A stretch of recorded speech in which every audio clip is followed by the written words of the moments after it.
Professor Nieto, thank you a million for being here. Like I said earlier, you're one of my heroes in our profession.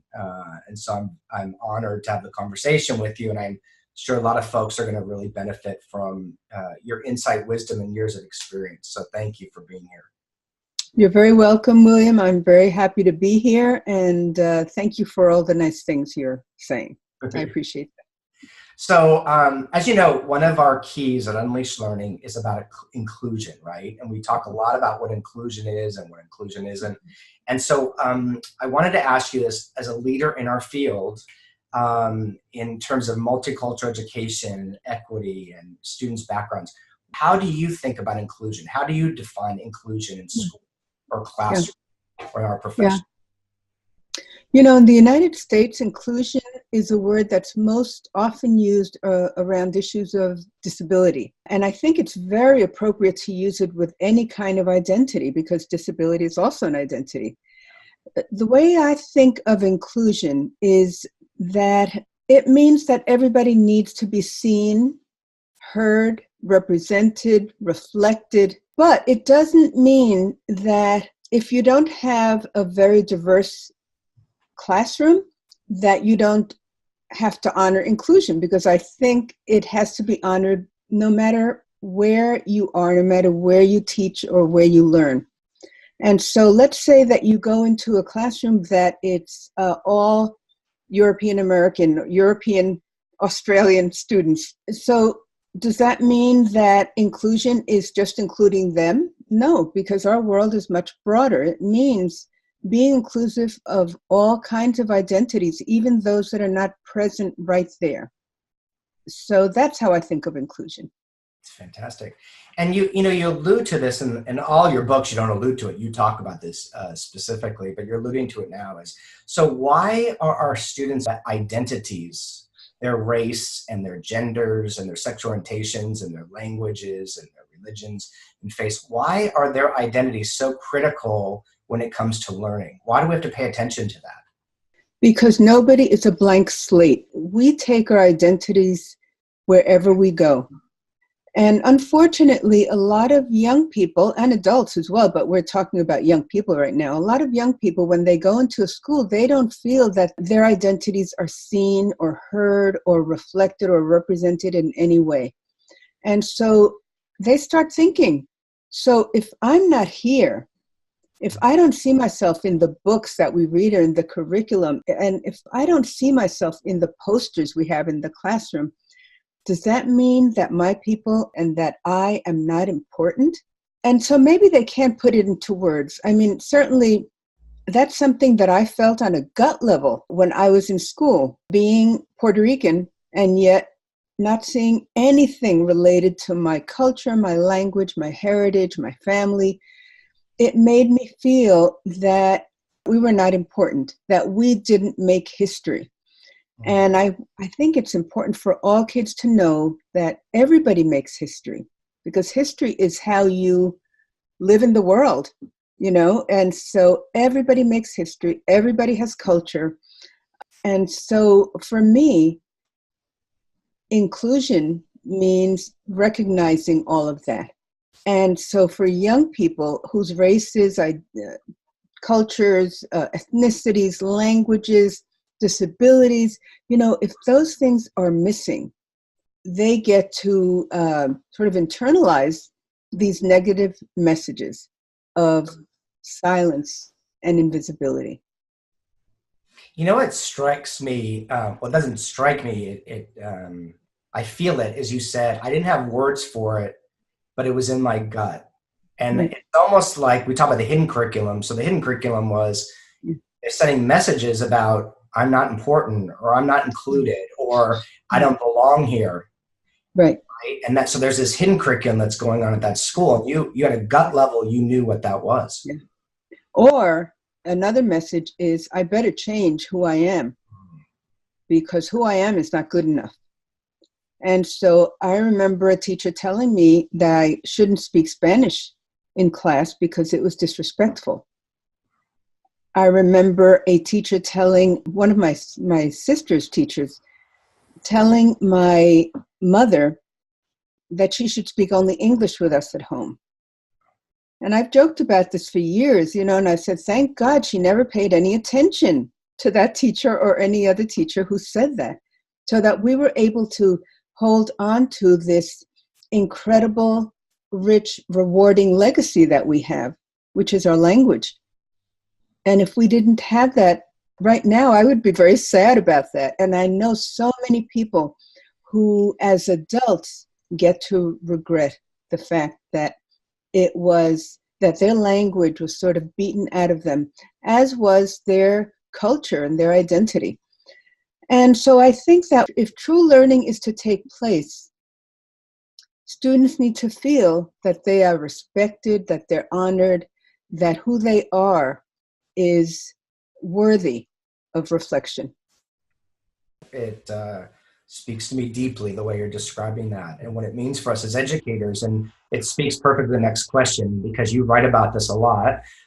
As teachers and as educational leaders, how can we ensure we affirm diversity in our classrooms? And maybe ensure is a strong word, but work towards affirming diversity in our classrooms. Can you give a bit of a picture of what that looks like for you, or actions we could take? Yeah, I'm glad you asked that question, because often people think of affirming diversity, which of course is the title of my first book, as simply a heroes and holidays kind of approach. So let's celebrate the holidays that different groups of people celebrate. Let's have a dance. Let's have a multicultural dinner, and so on. And I always say those things are good. But if that's all you have, you shouldn't have anything at all. Because what that will do is just reinforce stereotypes about the people of those foods, those dances, those holidays. So that's part of culture, of course. But from the beginning, when I started writing about equity and diversity, I focused on attacking issues of racism, sexism, ageism, social class discrimination, linguicism, and other kinds of barriers to full inclusion. And so we need to look at those structural issues, and we need to grapple with issues of power. And so when you're teaching your students, those who are going to be teachers or who are teachers now, I think that one of the first things to do is to address this issue of power. That is, who has power and how is it used? How is it used for some people or against some people? It always brings to mind Paulo Freire's question, in the service of whom? For whom am I teaching? I think that's a really, really crucial question. So how we affirm diversity is, first, we understand that it's not just about those superficial things, and there's nothing wrong with those superficial things if we connect with other aspects of diversity. And so that means, for example, looking at the curriculum. Who's included? Who's excluded? Who made those choices? Who made those decisions? Looking at disciplinary policies. Are some disciplinary policies overly punitive, especially to some groups of students? Looking at parent outreach. How do we do outreach to parents? That's a really important question, because some parents, just speaking from my own experience, my father never stepped foot in a school. My mother would come on open school night, and that was about it. And so teachers might get the impression that they were not interested in their kids' education, and nothing could be further from the truth. Education was key in our family.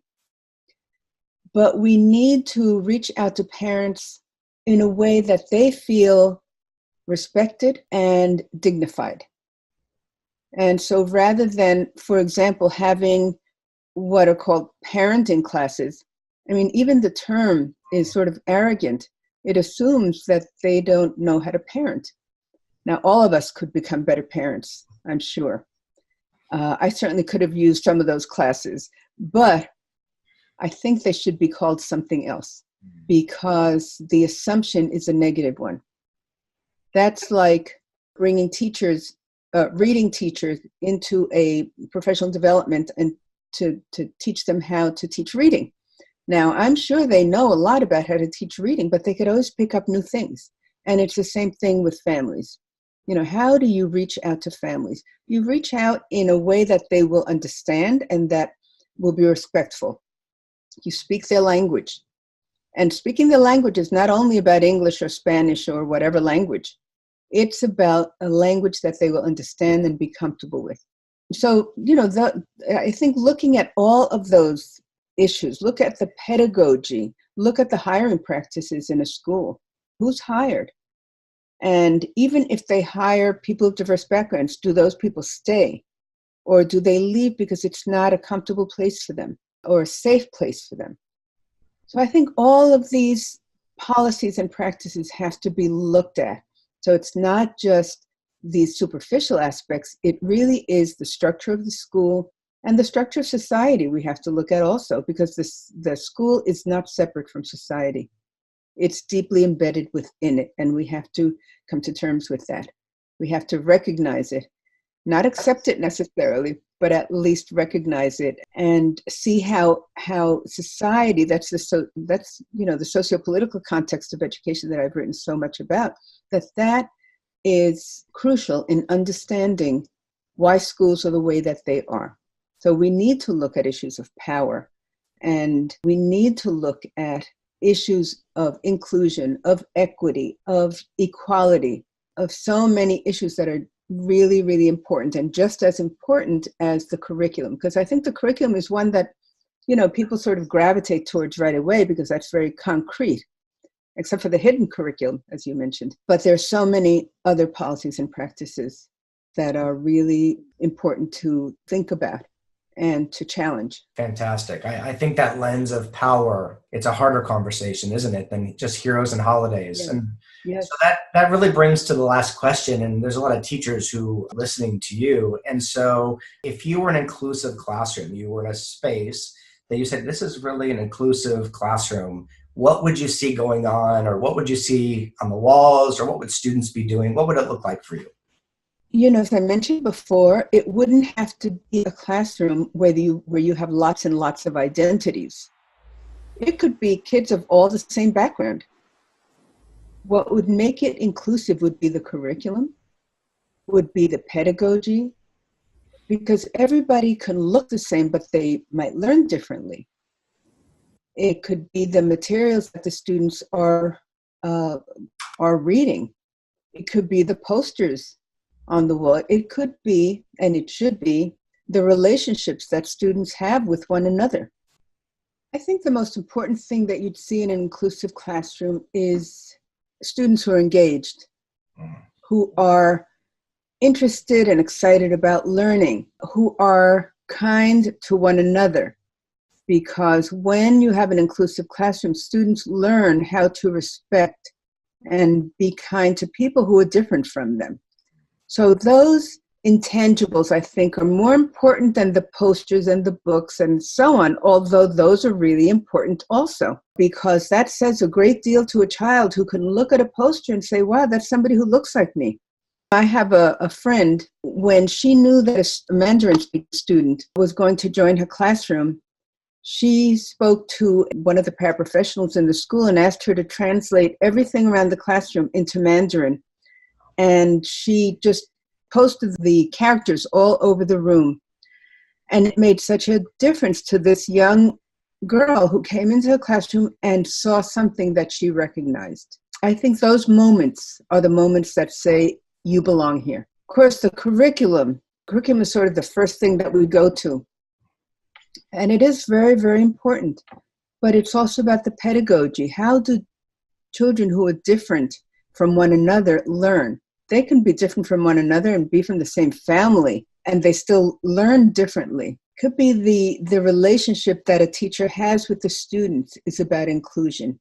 How does a teacher, in spite of all the difficulties that may arise in a classroom, how does she or he demonstrate respect for all the students? So for me, inclusion is not about what a classroom looks like in terms of the student body, but the relationships within that classroom and how they behave with one another. And of course, all of the policies and practices that I've mentioned before, the parent outreach, the disciplinary policies, who's included and how. To me, that's what an inclusive classroom looks like. Makes me think of its ways of being. Yes. Like ways of being together. Yes. Like ways of being in that space, ways of being. And that's part of the curriculum as well, isn't it? Not just what the textbook is or what the right. Right. Being. That's what I get the way you describe that. Mm-hmm. Absolutely. And recognizing that not every student responds in the same way.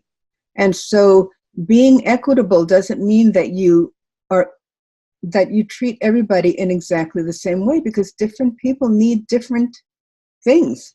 It reminds me of a very US sort of centric example. But when I was a teacher, a fourth grade teacher, and I taught in a school with mostly Puerto Rican students. It was a bilingual school. And at the end of the day, I would bring my students downstairs for dismissal. And some of the boys would stay behind, but all the girls would stay behind. Some boys would leave and say, bye, Mrs. Nieto. But most of the kids would stay behind so that they could kiss me and ask me for my blessing. Now, that's a very Puerto Rican kind of thing. And it's not really religious, it's just a cultural thing. And so I would kiss them and say, que Dios te bendiga, may God bless you. So that was about the relationship.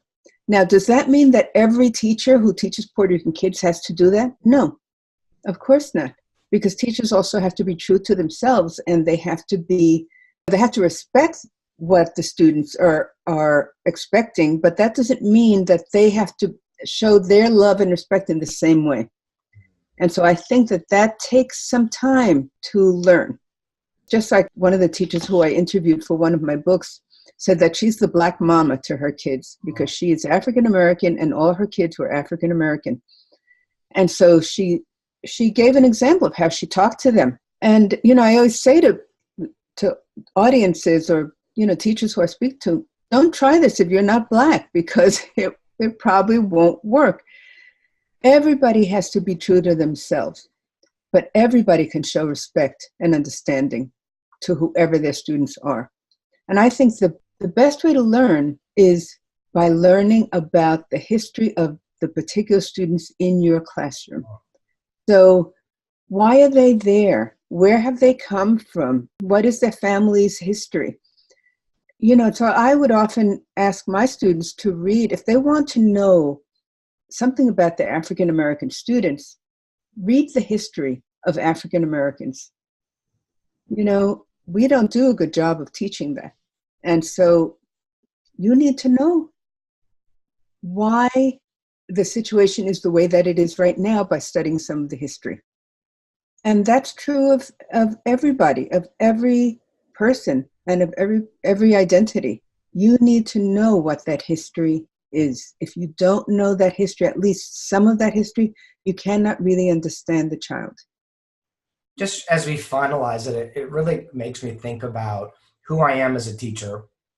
It makes me think about how are we participating together, and also the lenses with which I'm looking through what's going on. And also I'm thinking about power, as I always do, but the power that's going on in that space.